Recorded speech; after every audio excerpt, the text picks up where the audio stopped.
And we're going to go ahead and get this party started. So, hello everyone. My name is Quinn Conyers, and I turn up the volume on the voices of women in business. I show them how to turn conversations into clients by leveraging luxury language as their competitive advantage. And I'm really excited to have this conversation because I believe that as we are almost out of March and we're almost going into April, that a lot of things can be done to grow, accelerate, and further your business. And I feel like a lot of times when entrepreneurs are looking to grow, to scale, break business barriers, or do something different, that we focus on the things that can make us, what I like to say, um, incremental steps. They're definitely needed and necessary, but then we tend to overlook the things that are obvious for business growth. So I wanted to have a conversation about the importance of an elevator pitch. Is it still needed? Is it still necessary, especially in 2024, where more entrepreneurs are trying to figure out how to go more digital? Or more and more entrepreneurs are trying to figure out, how do I incorporate AI into my business, or how do I, go from point A to point, F, within my business, and how can I do that in a way that's more strategic or including systems and structure, which I am all for.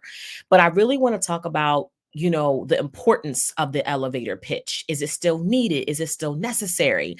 And why I believe, I'm going to give my 2 cents, probably a nickel, on why it absolutely is. So, again, I'm excited to have this conversation. Just so you know, I am live on several different platforms. Shout out to YB, who is joining me on LinkedIn Live. And if you are joining me for the first time on a live broadcast, I want you to type live in the comments so I know. But I know a lot of y'all busy, so you might catch the replay. So if you catch the replay, maybe you're not catching it right now, I definitely want you to put replay rockstar in the comments so I know exactly when you join this conversation. So let's go ahead and get right into it. First and foremost, Kim Crowder, welcome to the conversation. I'm so excited that you are here.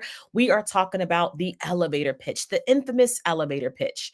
Now, let me go ahead and give you a little bit of background on why I am positively, absolutely, totally in love with having an elevator pitch in 2024. And I know that you can go to networking events, you can share a QR code, you can have somebody scan your LinkedIn. But before you still get to that point, before someone's going to snap out their phone and show you their QR code, they're still going to ask you the question, what do you do? They're still going to ask you the question, what do you speak about if you're a speaker? So even if you have a lot of digital devices and electronics that can support you in your business growth, nothing is going to take away from the human exchange of energy. So if you're going to a conference, you're going to a convention, you're going to a networking event, 10 times out of 10, you're still going to be asked, what do you do? Insert your elevator pitch. So your ability to be able to verbalize your value, to explain what you do in person, is still very much needed and necessary. And there's different versions of the elevator pitch. I'm not going to get into that. But what you also have to understand, if somebody meets you online, do you know what the number one page is visited on websites? It's the About Us section. Or if they go to your social media or your LinkedIn, they're looking at your profile because they're trying to figure out who you are and what you do. So the elevator pitch has evolved, but it's still needed within business. So it might not be as simple as, this is who I am and this is what I do. People are looking for what it is that you do every time they encounter you. So I totally believe that the elevator pitch is still relevant. I believe that you still need one. More importantly, I can tell you this for a fact. So one of the things that just happened to me, which I'm super excited because I'm all about business growth, is that I just became a WeBank certified business owner. So my company, Speak to Society, is now a certified women-owned business owner. And they are having an annual convention in Denver. And this is supposed to be almost 5,000 people here. And there are various companies and corporations that are going to be there. And they are looking to do business with veteran owned, women owned, minority owned, and LGBTQ businesses. And do you know, like, all of the information that has been promoted about this event? They said in the email, come prepared to give your elevator pitch. And I was just like, listen, people completely underestimate that. So here this is, this national convention with over, I want to say 300 companies and corporations who want to do business with the Aisha Scotts. They want to do business with the Kim Crowders. They want to do business, with the April Watts of the world, right? And in the directions on when you come to this conference in Denver, it clearly states come with your elevator pitch. Because if you pull up and you want to talk to somebody from UPS, you want to talk to somebody from Walmart, you want to talk to somebody from JP Morgan Chase, you want to have a conversation about doing consulting opportunities with Mass Mutual, right? They're going to want to say, what do you do? And your ability to answer that question could be the reason why you get a client or a contract, or it can be how you leave that conference confused and frustrated.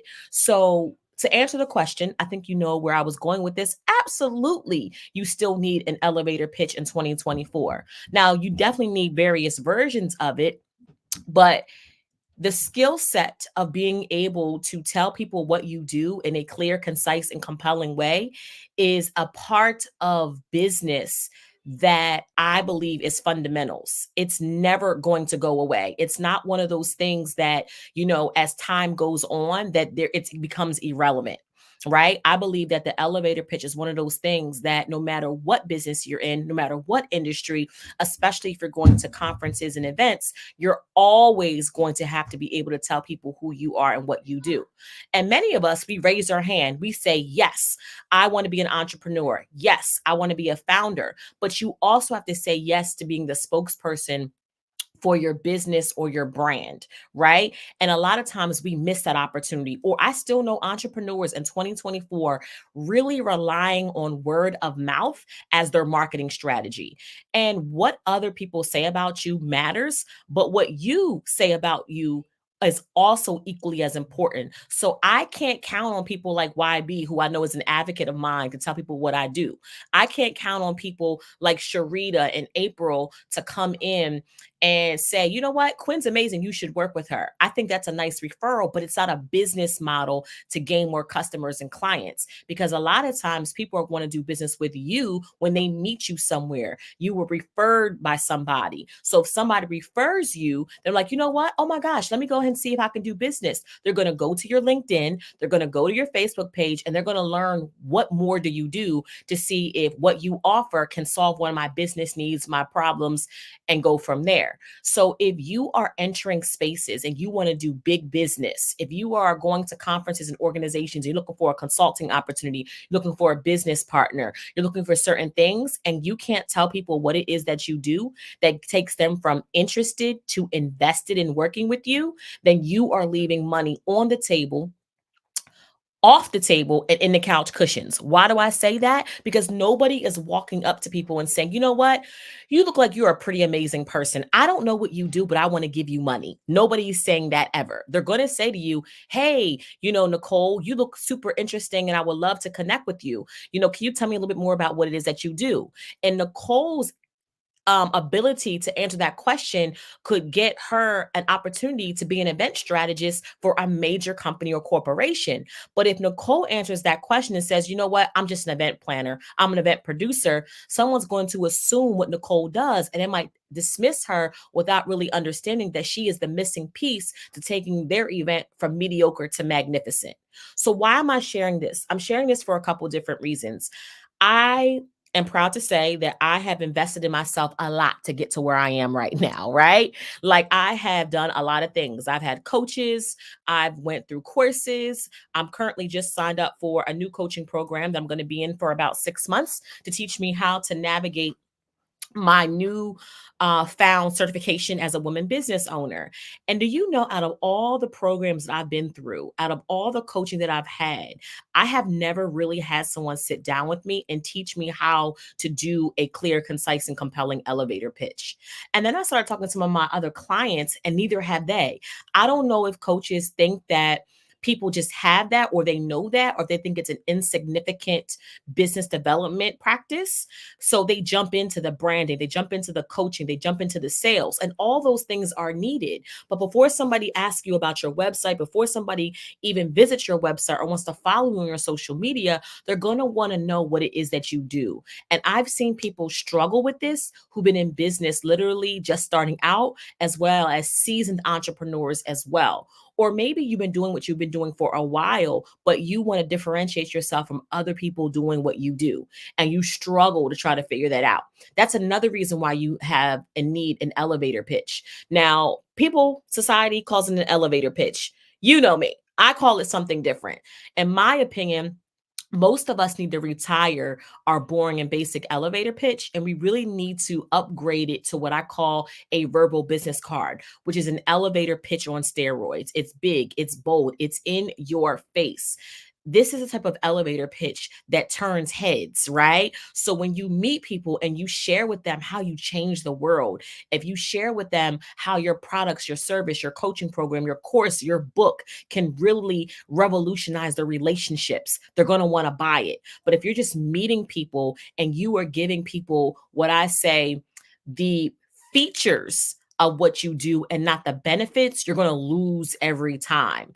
And the reason why I'm so in love with the elevator pitch is because I believe that the way that you position and package your products and services has to be gift wrapped in a pitch, because that's what people want to know. And people don't have time to listen to the sermon. They want the summary. So the summary of your product, the summary of your services, the summary of your consulting practice, the summary of your course. They don't have time to listen to every single detail and what we're going to be doing on module 3 and what we're going to be doing in module 7. You got to be able to figure out how you can wrap up all 12 modules in a way that's going to get somebody to swipe their credit card, or it's going to get someone to lean in and really want to know more about what it is that you do. So I believe that the elevator pitch has been underestimated. I believe that the elevator pitch has been overlooked.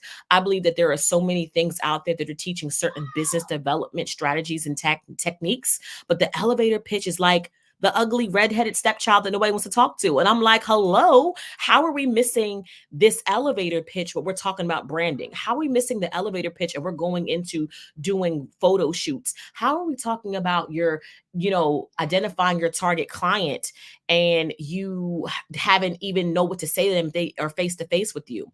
Now, I have seen some people talk about creating I help statements or your unique selling proposition. But to be honest with you, these selling propositions, these I help statements, do not even touch the surface of what people really, really do. So, my personal opinion is if you want people to get excited and not confused about who you are and what you do, your elevator pitch needs to be polished, it needs to be perfected, and it needs to be elevated. And sometimes we are missing opportunity, we're missing money, we're missing consulting opportunities, not because our products and services are not good enough, it's because we haven't figured out how to verbalize them to the client that can pay for them.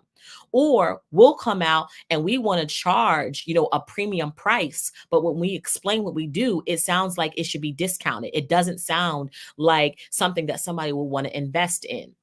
So what is a solution? The solution is simple. We got to get rid of this old element of the elevator pitch, and we got to replace it with a verbal business card, which is my version of an enhanced and elevated elevator pitch. It's like a elevator pitch on steroids. It's big, it's bold, it's in your face, and you absolutely positively can't take your eyes off of it. And if somebody has a really good elevator pitch, you remember them. And if you remember somebody, if somebody is memorable, 9 times out of 10, that's how you can begin to make money. So I have something for you. Right? I'm talking about this elevator pitch. I do have a masterclass that's coming up.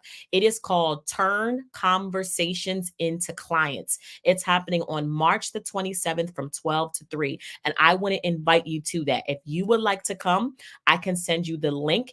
If you send me a message on LinkedIn, Facebook, wherever you're watching this, with the letters VBC for Verbal Business Card, I will send you a link to register. During that masterclass, I'm going to be breaking it down more than what I'm doing right now on why a boring and basic elevator pitch is not what you need to be super successful. I'm also going to be showing you why you need a verbal business card in order to attract clients as soon as you open your mouth. I'll even be talking about why many of us are losing clients and customers because when we do pitch our business, it's full of what I call weak words and discount dialect. And I'm going to show you how to replace those weak words with what I call luxury language. So every single time you show up and you speak on behalf of your business or your brand, that you can do so in a way that gets people really excited and not confused about what it is that you do. Also, I am going to go in and give you some real life examples of people who decided to elevate their elevator pitch and how they were able to walk into conferences and conventions with confidence because they were able to network because they knew how to explain to other people what it is that they do. So if you know for a fact that you have not put any thought, any effort, any energy into the question, what do you do? Or maybe when people ask you that question, you get nervous because your answer switches up every time, or you just don't have the words to explain who you are and what you do, then you definitely want to be at this masterclass. So if send me a message on either LinkedIn or Facebook and you say VBC, I will send you the link to register. I promise you can have the pretty website. You can have the fabulous coach. But at the end of the day, your coach is not going to be there to walk you through to get clients. They're going to give you strategy. You still have to attract them. And most of us are trying to sell people before we show them how we can serve them. And once you understand as an entrepreneur, as a founder, that if you not only know what you can do, how you can rock somebody's world, how you can change somebody's life is one thing. But when you are able to articulate that awesomeness to your potential client, customer, then that's when you become unstoppable. And many of us are stopping ourselves in our own tracks, not because our products or services are limited. We're stopping ourselves because our product is amazing, but we don't know how to explain what our product or service is without being all over the place. We don't know how to talk about our way that gets people excited about what we do instead of confused about what we do. Or when we are speaking to people, when we describe our product, we make it seem like it should be discounted or it should be something that's a couple of dollars and you're try to charge a couple of thousand and you're trying to figure out why your client isn't buying. It's probably the way that you're explaining it. You're making it seem like it's something that can be purchased and bought anywhere, right? And part of what I believe is that a lot of us as entrepreneurs, we low key just need message makeovers. Like we need to talk about who we are and what we do in a very different way that can really attract clients. And a lot of times we are not. Now, I am just curious, right? If you are hearing me on LinkedIn Live, I want you to do a thumbs up. If you are listening to me right now on either Facebook or YouTube, I want you to type a me in the comments if this has ever happened to you. Have you ever went to the mall and usually 10 times out of 10, it's usually the Asian restaurants. There's a person out there and they have a toothpick and they literally have a piece of General Tso's chicken on that toothpick and they are giving out samples. Has that ever happened to you? Some of y'all probably ate that sample, right? I just want to know if you've ever went to the mall, if you're watching me right here, I want you to type me in the comments if you're listening on LinkedIn Live and you've ever went to the mall and you've literally seen someone have the samples of the General Tso's chicken, and they were giving out samples to the customers who were walking by in hopes that you will go and buy that General Tso's chicken or that bourbon chicken, whatever it costs, right? We've all been there, right? And some of y'all went and y'all tasted it, and you went over to that Asian restaurant and you bought the General Tso's chicken. You bought that hibachi chicken because it was delicious. You know why? Because that person understood a key ingredient with marketing. If I can give you a sample, if I can give you an appetizer, if I can put the taste of the products or services in your mouth, 9 times out of 10, that will lead you to buy. And maybe you didn't buy the hibachi that day. Maybe you didn't buy the General Tso's chicken that day. Maybe you didn't buy the bourbon chicken that day. But I guarantee you, if you've ever returned to the mall and you were hungry, you probably went back to that Asian restaurant because whoever was out there with the samples of the chicken on the stick knew enough about marketing to give you the appetizer, which led to the sale. What does it have to do with you, Chevy? Why am I sharing this, Dr. Brittany? Why should you know this, Michelle? Why should you pay attention to what I'm saying right now, Elizabeth? Is because many of us are missing clients, customers, consulting opportunities because we have not figured out how to give our potential clients a taste of what we have to offer. Some of you are overselling. As soon as you meet someone, you're trying to tell them everything you do, all your consulting opportunities, all your capabilities, past clients that you work with. And they're like, whoa, whoa, whoa, that's too much. You're trying to marry your clients before you date them. But someone at the Asian store in the mall figured it out. If I can begin to literally put the taste of my product in my customers' mouth, just give them a little something. Give them a little something that could lead to them becoming a client. Your elevator pitch, or what I call your verbal business card, is you putting the taste of your product or service in your client's mouth. And many of us are missing huge opportunities to do business with people because we overlook, we underestimate, we disregard how we need to show up and represent our business well. Many of us are representing our business poorly, not on purpose, but we haven't put any effort and energy into this elevator pitch. And I'm here to tell you that because I have mastered the art of verbalizing my value, it's opened up so many opportunities. I have literally used my mouth, my voice, elevator pitches to run and fund my business. Before I was speaking, before I was emceeing, before I was coaching, I had a bag business called the Purse Paparazzi. YB knows about this. And guess what? When I would vend at different places and women would come up to me, I had to explain my purses and why they were different from every other purse that was out there. And because of my elevator pitch, that would spark the interest of people who wanted to work with me and they would buy my purses. But guess what? At the time, I didn't have money to fund my purse business. I didn't feel comfortable or confident walking to a bank and asking for a loan or a line of credit. So you know what I did? I found out about these things called business pitch competitions. And you can give your best 30-second, 60-second, or even 2-minute elevator pitch. And whichever entrepreneur had the best elevator pitch, guess what? They walked home with cash prizes. So between my earnings and how I coached other women and other men to win total, I have about $400,000 that I have won and coached others to win in business pitch competitions. And this is literally creating a business pitch for your business. So there are people out there literally funding their business with their voices. And then there's other entrepreneurs who are sitting on multi-million dollar businesses, but the money is in their mouth and they are focusing and investing on all the things that they think is going to get them that high level client. And they have not done enough professional development to understand that they are the marketing person for their business. Why am I sharing this? I'm sharing this because a lot of us, it's time. It's time to focus on the things that are absolutely necessary for our business and continue to focus on the things that are needed. You need a website, y'all. You need a LinkedIn page. You definitely need marketing materials, right? But what the world also needs is your voice. The world also needs your intellectual property. We also need how you do business differently. Even though what you do, Elizabeth, even though what you do, Queenie, even though what you do, Leticia, is similar, it's not the same. So we need to hear Chevy's perspective on her proctor services.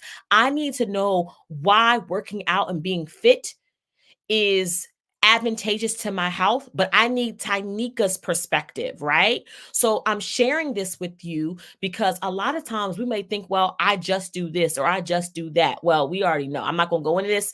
I'll talk about why we don't use just when we are speaking about our business. In my opinion, that's a discount dialogue word. I have a full list of words that you should not be using when speaking about your business or pitching your business. I'll go through that at the masterclass. But when you understand how your voice can be the differentiator and disruptor in business, you will move differently. You will enter networking events differently. I don't stress out when I go to networking events because I know that I broadcast the brilliance of business owners. I know that I can teach people like Anthony and Michelle and Dr. Brittany how to have conversations that lead to clients and consulting and speaking contracts. I know that a powerful elevator pitch can open up a whole world of opportunity that a recommendation or a referral can never. Imagine if somebody like Rob introduced me to somebody else and then we get on the phone and they're like, okay, Quinn, so Rob said that you were doing this, that, and the third. Can you tell me a little bit more about your business? And I fumble. Not only do I make myself look bad, I make somebody like YB look bad because he referred me to somebody and now I couldn't even tell this person more about what it is that I do. So you cannot rely on other people to sing your praises. You cannot rely on other people to do your dance and sing your song. You birthed this business. You gave life to this idea. You brought it into the marketplace. It is now your responsibility to talk about your business, to promote your business, to position your business using a verbal business card, inclusive and rich of luxury language. You will be doing your business disservice by going out here and talking about your business if it was boring and basic and hoping to get premium clients. It doesn't work like that. You want premium clients, you want high ticket offer clients, then you have to talk about your business like it's the best thing that ever happened. And if the client doesn't invest, they're missing out. And many of you are talking about your business if this is a nice to have. Many of you are talking about your business if like, it's cool. No, you need to talk about your business as like it's awesome and amazing. So you have to use words and phrases and luxury language that conveys how awesome and amazing your business is. I'm not going to know that Anthony or Sharita's business is awesome and amazing if she's talking about it as if it's mediocre, right? Like you got to be mindful of that. And message marketing is a real thing. And I've said this before and I'll say it again. There are consumers for all different types of products. There was a consumer for Payless, there's a consumer for DSW, and there's also a consumer for Louis Vuitton. These are all at one point shoe brands, but the way Louis Vuitton markets and speaks about their products is different from the way that Payless would speak about their products and their shoes. There's certain language, there's certain phrases, there's certain messaging that the marketers behind both of those brands use. So when you are doing your business, you have to think about the same thing. What words am I using to market my business? What language am I using to market my business? Am I sounding like I'm begging for business, or am I showing up loud and proud and letting people know why my business will rock their world and change their life? It's a difference, y'all. And some of us come off needy. Some of us come off as if we hope, wish, pray that somebody swipes their credit card with us. And there's some of us that come off super confident, and that's how you want to be. So I know I'm giving you a lot of information right now. Like I mentioned, I would love to dive a little bit deeper with you and really explain the excellence of having an elevator pitch, what I call a verbal business card. I do have a masterclass coming up on March the 27th. If you would like to join me, I have a seat with your name on it. All you got to do is message me the word VBC and I will send you the link to register, because March is basically almost over. And quarter two is right around the corner. And I want you to enter quarter two with a competitive advantage. And I believe one of the best ways to market and promote your business is through your mouth. And it all starts with your ability to answer the question, what do you do? So here is what I would like to do. I know that we have a few people here. If you have a question for me, let me know. If you have an aha, something that I said for you that really kind of resonated with you, that really stood out, and maybe you didn't think about the elevator pitch in this way, I want you to post it in the comments. If you are joining me on LinkedIn Live, you can go ahead and raise your hand. I would love to bring you up if you have a question for me, or if you want to make a comment on what I'm discussing right now. So let me know if you would like to do that, and I would love to bring you up and make your voice visible, because that's the beauty of being on these platforms. We got YB in the building. I'm going to go ahead and bring you up, sir. If you don't know who YB is, he is the LinkedIn locksmith. And if you are looking to monetize LinkedIn, if you want to figure out how you can use LinkedIn as a strategic piece of your business to really get more profitability, YB is the person you need to talk to. So YB, welcome to the stage. I would love to have your insight. Do entrepreneurs still need an elevator pitch in 2020 more? What are you thinking? What are you feeling? Well, first of all, you are the truth, big time. I've seen you and I've witnessed the work that you've done when you had Purse Paparazzi, when you came, when I had the chance to bring you to Virginia Union University, Yep. the greatest HBCU in the nation.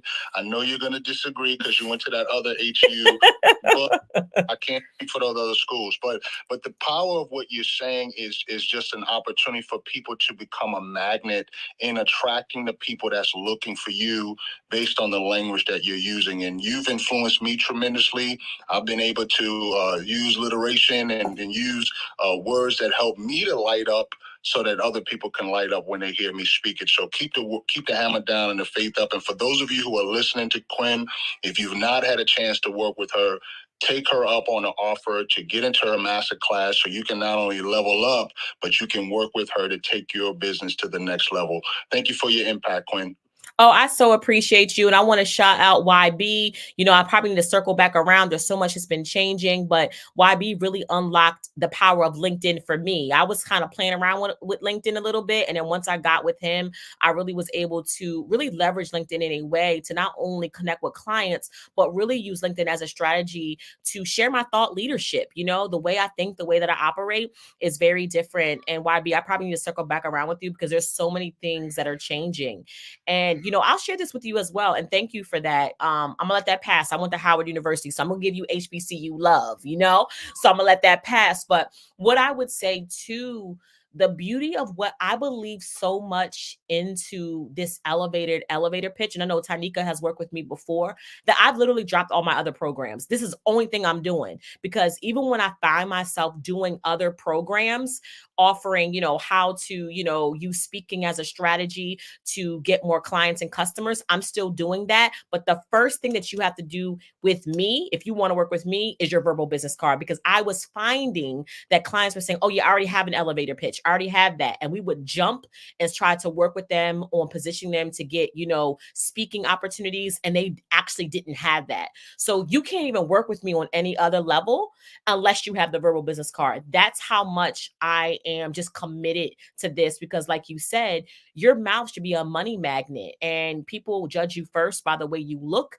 and then they judge you second by the way you speak. And most of us look like CEOs. Most of us look like we got it all together. And then when someone says, what do? That's where we drop the ball. And that's where I want to pick it up. I want to make sure, especially women, are positioned and packaged. So when they open up their mouth, they can pitch their products and services in a way that attracts clients. And we are missing the mark. We are jumping into the branding, the coaching, the website, all the other things, the CRM systems, the Facebook ads. We need all of that. However, I look at Facebook ads and it's full of discount dialect. Like, you're not even attracting the people because you don't know how to verbalize your value. So I'm gonna get off my soapbox. YB, thank you for coming up. I so appreciate you. Any other questions? Anybody want to come up?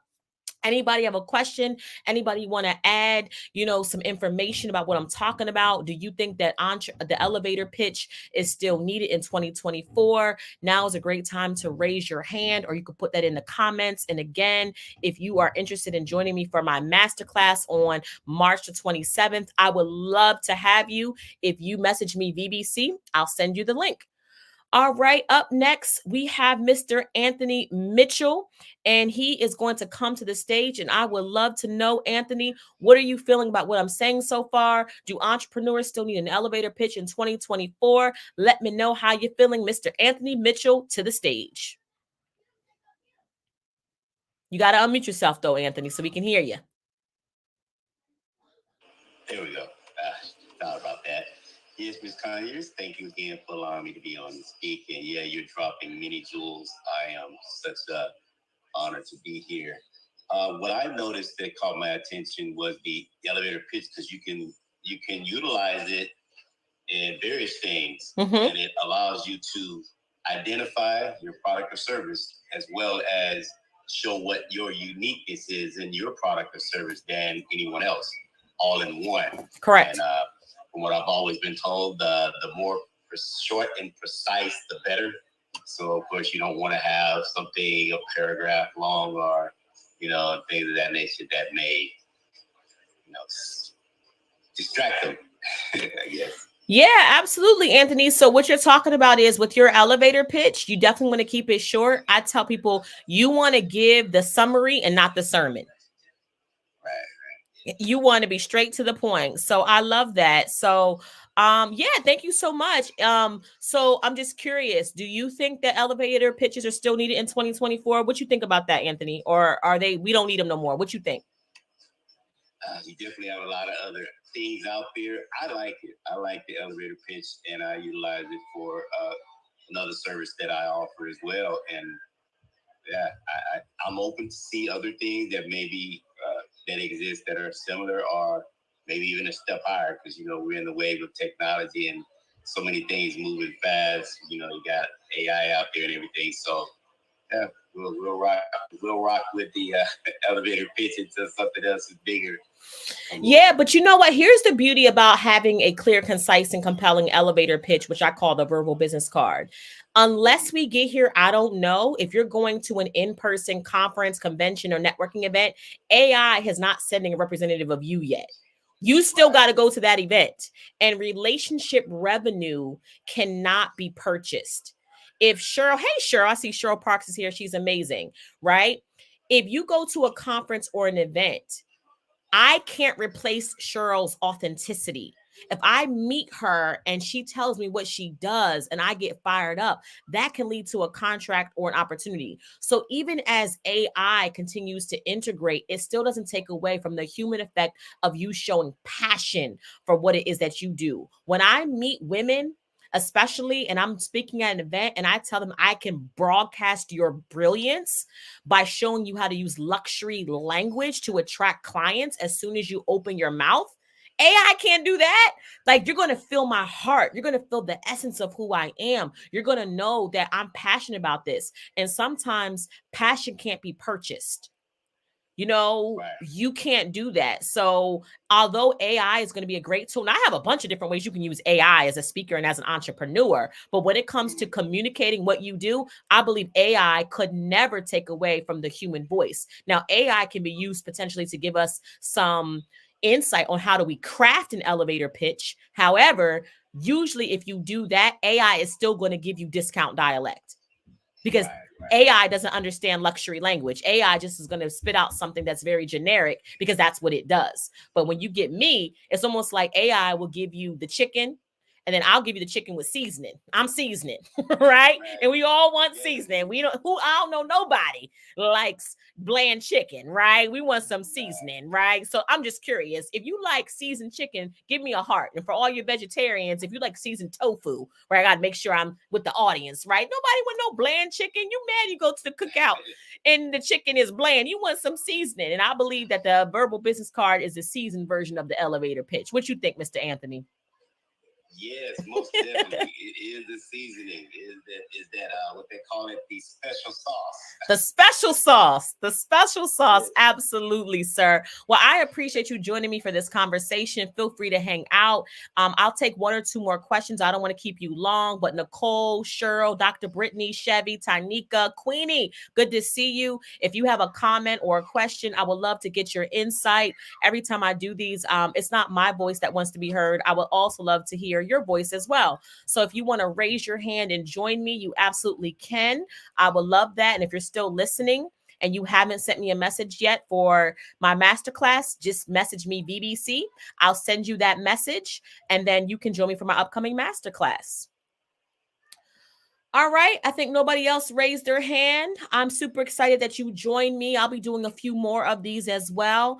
I believe that part of your success as an entrepreneur is to make your voice visible. You do not want to be the best kept secret in business. You want people to know who you are and what you do. And the best way to do that is to be your own spokesperson. You have to be able to verbalize your value and explain your excellence. And the best way to do that is through a verbal business card. So I want to thank everyone for joining me live on Do Entrepreneurs Need an Elevator Pitch in 2024. It has been my pleasure and my honor to give you my 2 cents, probably a nickel, on the relevance of an elevator pitch. Again, I want to say my name is Quinn Conyers, and I broadcast the brilliance of women in business and a few good men. I show you how to turn conversations into clients and contracts by leveraging luxury language as soon as you open your mouth. And if that is exciting to you, go ahead and message me the 3 letters VBC, and I'll personally send you the link to register for my upcoming Turn Conversations into Clients Masterclass. With that being said, everybody enjoy the rest of your wonderful Wednesday, and I'll see you on the social media streets. Have a good night, everyone.